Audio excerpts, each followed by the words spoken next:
programa ay rated SPG.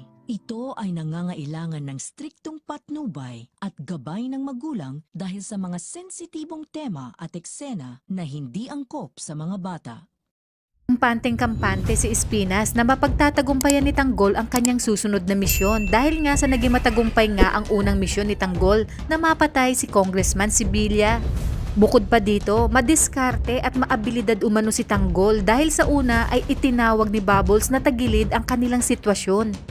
Tila lumiliit na ng lumiliit ang mundo ng mga Red Phoenix dahil bukod sa hindi na sila pinagbigyan ni Ramon, pinag-utos pa ni Mr. Salazar na itumba ang mga ito. Nangangamba naman si Balatukan at may pag-aalinlangan na baka hindi kayanin ni Tanggol at Bubbles na maipatumba ang Red Phoenix dahil sa isa itong malaking sindikato. Sa pagbalik ni Tanggol at Bubbles sa Bilibid ay agad silang ipinatawag ni Espinas upang batiin dahil sa isang matagumpay na misyon at gaya ng napag-usapan, iaabot rin ni Espinas ang parte ni Tanggol at Bubbles. Nakiusap si Tanggol na palayain na mula sa pagkakabartolina ang kanyang mga kaibigan na agad naman pinagbigyan ni Espinas. Sinabi ni Espinas na magpahinga na sila at maghanda dahil bukas umano ay may panibagong misyon sila. Na siyang ipinagtaka ni Tanggol dahil batid niyang yun na ang una at huling papatay siya ng walang atraso sa kanya.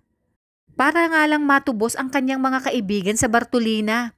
Kaya naman dito sinabi ni Mayor na lahat naman ng ipinatutumba ni Chief Espinas ay mga kriminal at may mga iligal na gawain sa labas.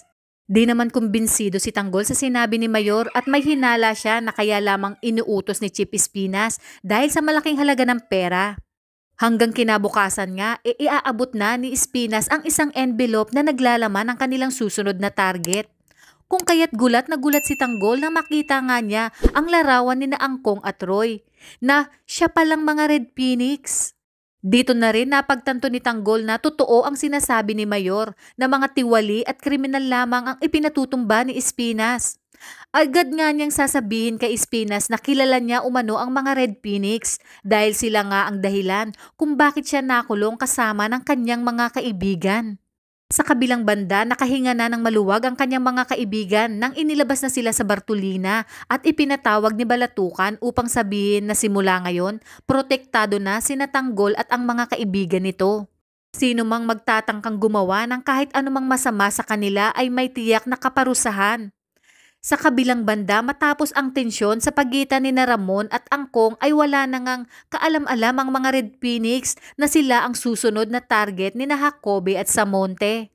Dahil sa ginagawa nilang pag-undercover. Ngunit isang malaking palaisipan nga sa atin kung sino ang mauuna sa mga Red Phoenix, maitutumba kaya ito ni Tanggol bago tuluyang masukol ng mga kapulisan?